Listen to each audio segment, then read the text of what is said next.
ఇప్పుడు మేరే తరఫ్ సే అవరా బేటే మేము మార్కెట్ లో లేవని గల్లు ఎగిరేసిన వాట అగర్సే మేము ఎంట్రీ ఇచ్చినాం అనుకో నీ పిచ్చలు ఎగిరేస్తాం రా సాలే.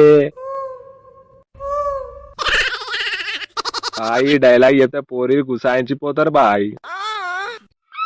అరే నీ బాయ్ గుద్దని కర్ర కుమార్ గారు దెంగ చెప్పేది నురా ఏమైనా పని ఉందా అన్న ఇటు మీకు? బాయ్ పనేం లేదు బాయ్. మళ్ళా బాయ్ అన్న కోయవత్త కొల్లిగా ఇనుపే ముందు. పనిలేదు ఏమైందిరా? మళ్ళా ఓకే 1 వీక్ అవుతుంది కారా, 1 వీక్ యానివర్సరీ చేద్దాం రా, నైట్ కేక్ కట్ చేద్దాం. 1 వీక్ యానివర్సరా? 1 వీక్ యానివర్సరీ రా, గిఫ్ట్ కూడా కొన్నాం మా పిల్లకు. ఓ రేలు ముద్రలు అని చూడు, యానివర్సరీ అంటేనే 1 ఇయర్ రా, 1 వీక్ యానివర్సరీ ఏంద్రా ఎర్రిపూక. చదువుకున్నావు పూక, నువ్వు చదువుకుని చచ్చిపోయిన సైదులుగా నువ్వుక మనిషి గుద్దలు ఇంటికి ఎవరా నువ్వు. 1 వీక్ యానివర్సరీ ఉంటుంది ఆరా, 8 గుద్దలు అని చూడు. అవన్నీ మాకు తెలియదు రా, 1 వీక్ యానివర్సరీ ఉంటుంది అంతే. కేక్ కట్ చేద్దాం, అత్తరా రారా మీరు?